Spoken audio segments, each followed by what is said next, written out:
최근에는 코비드-19에 따른 포장재 폐기물 증가 등 관련 뉴스들을 접할 수 있었죠. 택배와 배달 음식의 증가로 지역마다 쓰레기 처리에 애를 먹고 있습니다. 이러한 쓰레기들은 우리나라에서 적절히 처리되고 있었을까요? 그간 우리나라는 불법 폐기물로 전 세계의 주목을 받은 바가 있습니다. 이는 그동안 폐기물이 어디서 어디로 흘러가는지 추적하기 어려웠던 것을 단적으로 시사하고 있습니다. 불법 폐기물의 발생에는 다양한 원인이 있겠지만 조사에 따르면 폐기물 처리에 소요되는 비용이 가장 큰 영향을 주는 것으로 보입니다. 실제로 2016년에 폐기물 소각 비용이 약 18만 원 정도로 확인되었는데 2019년에는 약 26만 원가량이 소요되는 것으로 확인되었고 매립 비용은 약 7만 원에서 14만 원으로 약 2배에 가까운 비용 변화가 확인되었기 때문입니다. 이러한 전반적인 처리 비용의 상승은 왜 일어났을까요? 처리 시설이 부족하다 보니 부르는 게 값이 된 거죠. 또 폐기물 처리업자가 폐기물을 처리하는 과정에서 잔재물이 발생할 때 비용이 더 발생하기도 합니다. 이러한 흐름을 따라가다 보면 폐기물의 추적은 더 이상 어려워 보입니다. 지역에서 발생한 쓰레기는 그 지역에서 잘 처리되고 있었을까요? 그렇게 되려면 지역마다 그 지역에서 발생한 쓰레기들을 처리할 수 있는 폐기물 처리 시설을 갖추어야 되겠죠? 폐기물 처리 시설이 매우 부족하여 빨간불이 켜진 지역과 약간 부족한 지역, 약간 여유 있는 지역들을 찾아봤습니다. 소각시설은 수도권 및 호남권의 여유 용량이 있는 반면 충청권의 용량이 부족한 것으로 확인되었고 반면 매립의 경우는 조금 다른 경향을 보이는데 인천을 빼고는 서울, 경기 지역이 극심한 매립 용량 부족이 확인되었습니다.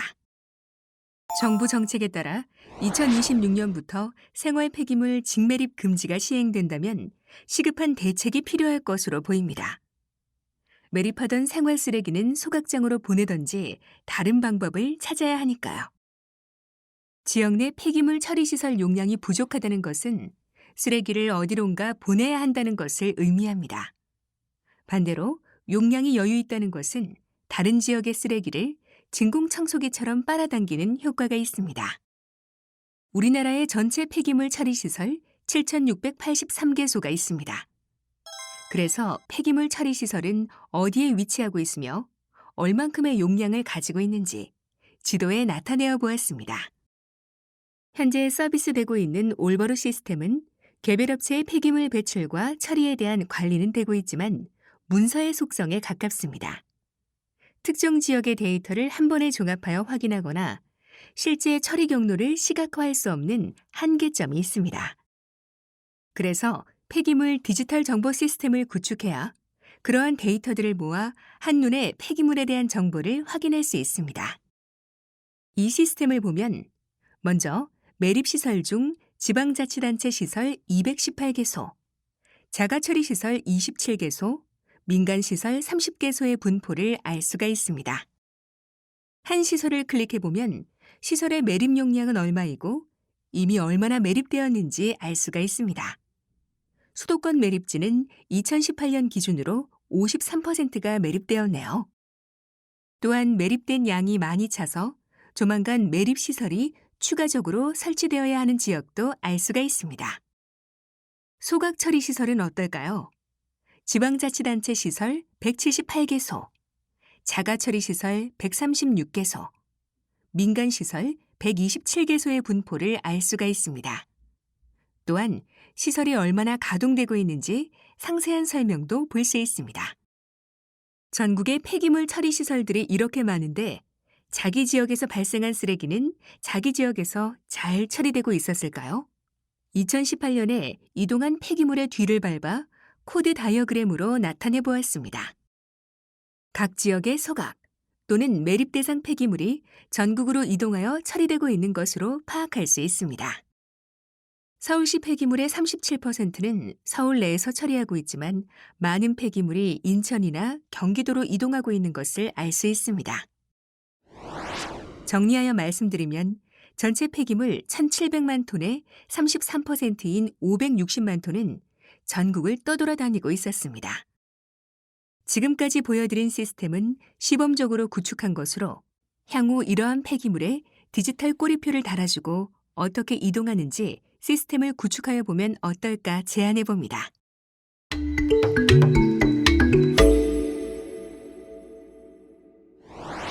그렇다면 현재 폐기물 처리 시설을 그대로 유지한다면 2050년에는 어떤 일이 일어날까요?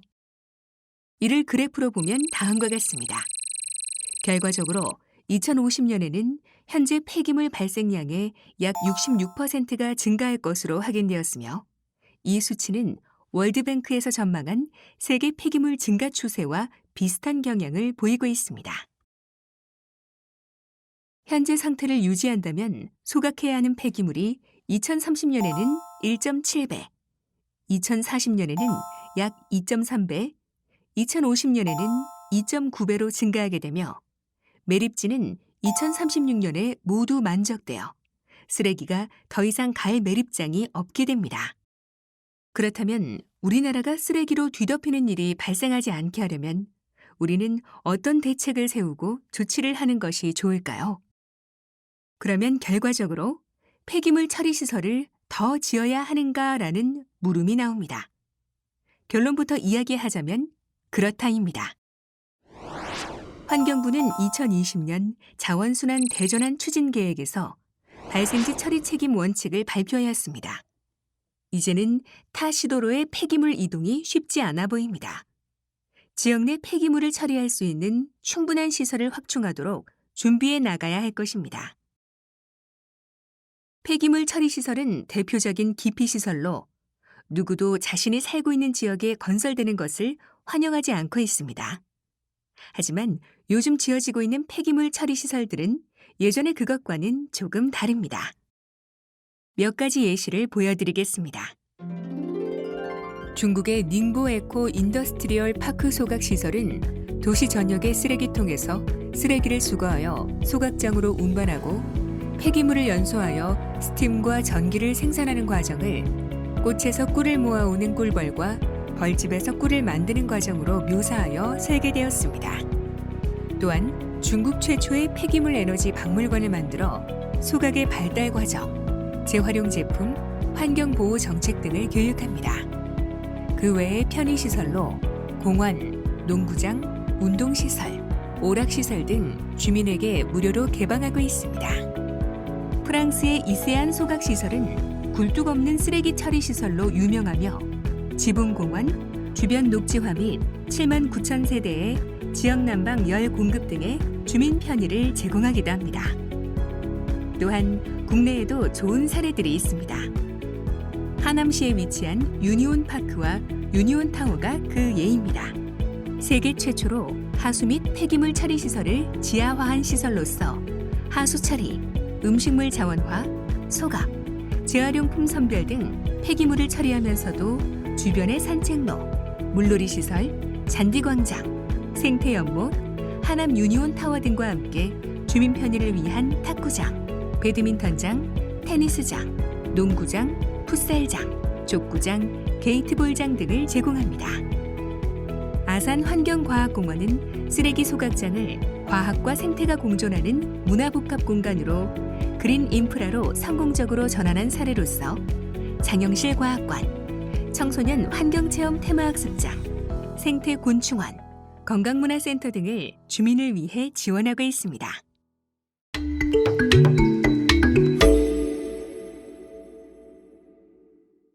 국내에서 현재 발생하는 폐기물과 미래 발생할 것으로 전망되는 폐기물을 적절히 처리하려면 우리는 어느 정도의 처리 능력을 보유해야 하며 어떤 방법을 통해 이를 모니터링하고 통제할 수 있을까요? 우리나라에서는 정부 승인 통계 등 자료를 발간하고 있지만 이들만으로는 지속 가능한 폐기물 처리 계획을 수립하고 이행하는 것이 어려운 현실입니다. 또한 환경부에서는 지자체에서 관리하는 자원순환 정보 시스템을 구축하여 운영하고 있습니다. 이를 효율적으로 활용하기 위해서는 폐기물 처리 현황을 지리정보 기반으로 나타내거나 각종 통계를 비교 분석하는 기능이 필요해 보입니다. 따라서 우리나라에서 발생하는 폐기물의 현황을 정확하게 모니터링하고 이들이 어떤 흐름을 통해 처리되고 있는지 명확하게 파악할 수 있는 시스템이 필요합니다. 그래야 각 지역별로 적절한 폐기물 처리 시설을 보유할 수 있으며 예상 범위 밖에서 발생하는 폐기물에도 대응할 수 있으니까요. 이러한 것을 자원순환 디지털 정보 시스템으로 설정하고 구성을 한다면 몇 가지 정보들이 필요합니다. 따라서 폐기물의 발생 현황, 처리 시설의 반입 폐기물 성상, 시설 용량이 필요하고 이를 각 시설의 위치 및 용량, 폐기물 이동 경로 등과 연계 분석하고 시각화해서 하나의 시스템 내에서 손쉽게 파악할 수 있도록 하여야 합니다. 덧붙여 이렇게 구성된 자원순환 최적화 모델을 바탕으로 향후 발생량 예측, 경제성 분석 등의 추가 분석을 통해 향후 산업단지 유치 등 의사결정을 위한 도구로 활용이 가능할 것으로 예측하고 있습니다. 갈수록 늘어나는 폐기물은 이미 여러 차례 사회 문제로 이슈가 된 바가 있습니다. 불법 폐기물 발생을 예방하고 적절히 처리하기 위해서는 도시의 쓰레기를 다시 도시의 에너지와 자원으로 활용할 수 있도록 순환 시스템을 만들어 나가야 할 것입니다. 폐기물 처리 시설 또한 주민들이 선호하고 즐겨 찾는 시설로 인식할 수 있도록 다양한 노력이 필요합니다. 자원순환 디지털 정보 시스템의 구축은 폐기물 분야에서 한국판 디지털 뉴딜 사업의 첫 걸음이 될 수 있을 것입니다.